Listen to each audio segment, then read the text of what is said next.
नमस्कार, आप देख रहे हैं सम्यक समाचार। आज हमारे साथ बात करने के लिए विकासशील इंसान पार्टी के कुछ लोग आए हुए हैं जो गांव-गांव घूम करके संकल्प यात्रा कर रहे हैं और लोगों को संकल्प दिला रहे हैं कि निषादों ने ललकारा है, आरक्षण नहीं तो गठबंधन नहीं, गठबंधन नहीं तो वोट नहीं।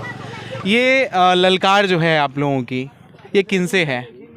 सबसे पहले तो आपके चैनल के माध्यम से जो इनको चैनल को देख रहे हैं सबको बहुत बहुत धन्यवाद। मैं अजय कुमार साहनी वीआईपी पार्टी के सक्रिय कार्यकर्ता हूं। और आगे आपका मैंने पूछा है कि ये जो ललकार है, ये ललकार किससे है? ये अभी जो देश को जो संचालित कर रहे हैं माननीय प्रधानमंत्री नरेंद्र मोदी, उनसे है। क्योंकि अभी उस देश को संचालित अभी वही कर रहे हैं, तो हमारी जो पूरी मांग होगी अभी तो उन्हीं से होंगी।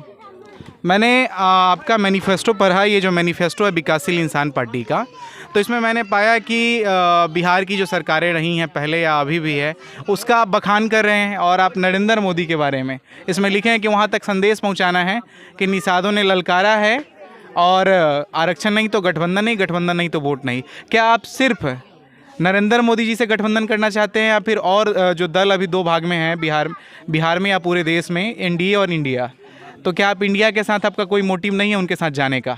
नहीं, देखिए अभी जो प्रेजेंट में जो सरकार चला रहे हैं जी, उनको हम लोग 2014 से हमारे माननीय उनको सहयोग किया, हमारे समाज के लोग उनको सहयोग किया।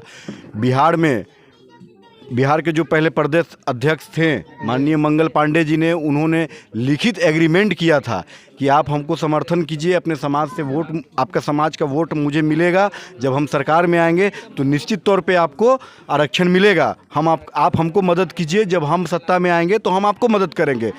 तो हमने उनको मदद किया, हमारा समाज उनको वोट किया और आज वो गद्दी पे राज कर रहे हैं। लेकिन उन्होंने जो वादा किया था उससे मुकर गए, जिसको सोशल मीडिया पे वायरल भी हुआ था। वो एग्रीमेंट, लिखित एग्रीमेंट किए थे।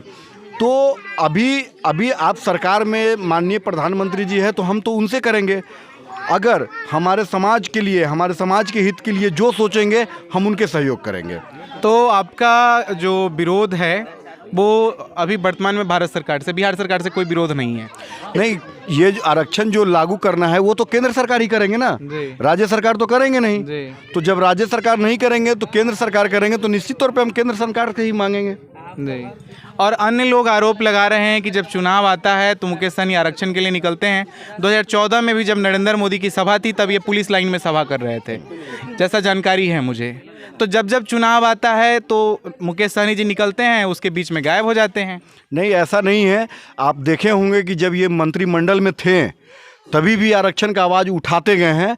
और नहीं तो इनको जब मंत्रिमंडल मिला था तो क्या ज़रूरत था इनको अपना राजपाट अपना खुद का स्वयं संभालते। लेकिन उन्होंने अपने समाज के लिए लगातार आवाज़ उठाया। उसके राजनीति के तहत इनका मंत्रिमंडल से हटाया गया, इनको एमएनसी से हटाया गया, क्योंकि ये उन लोगों के कहे पे नहीं चलते थे। ये अपना स्टाइल से काम करते थे। क्योंकि आप हमको मंत्री क्यों बनाए हैं? हमारे समाज के उत्थान के लिए बना है ना। हम अपने समाज के लिए अगर अपने स्तर से काम नहीं करेंगे, आज के डेट में जब एनडीए का सरकार था ना, तो वहाँ पे जितने भी मंत्रिमंडल थे सबका रिमोट कंट्रोल जो है भाजपा ही के पास था। हमारे मंत्री जी को ये राज नहीं आया और उन्होंने अपने स्टाइल में काम किया जो उनको गवारा नहीं था। तो इसको लेकर के उनको मंत्री पद से हटाया गया, उनके साथ छल करके उनका विधायक को छीना गया। तो ये सब सारी बातें हैं।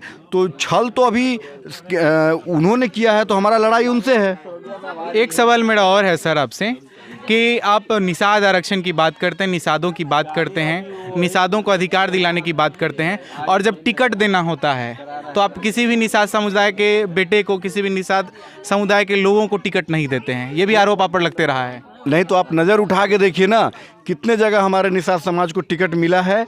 और जहाँ कहीं कुछ जगह ऐसा होता है जहाँ समीकरण के आधार पे मिलते हैं। हमारे निषाद समाज तो माननीय के साथ हैं ही, लेकिन वहाँ पे सिर्फ निषाद समाज के वोट से कुछ नहीं होने वाला है। तो समीकरण के हिसाब से सब कुछ होता है, ठीक है। तो समीकरण के हिसाब से बैठता है कि यहाँ पे इनको देने से हम लोग उनके साथ है, ये हैं। अब ये हमारे साथ आ जाएंगे तो वो सीट निकलेगा। तो कहीं टिकट जो है ना समीकरण के आधार पे मिलता है।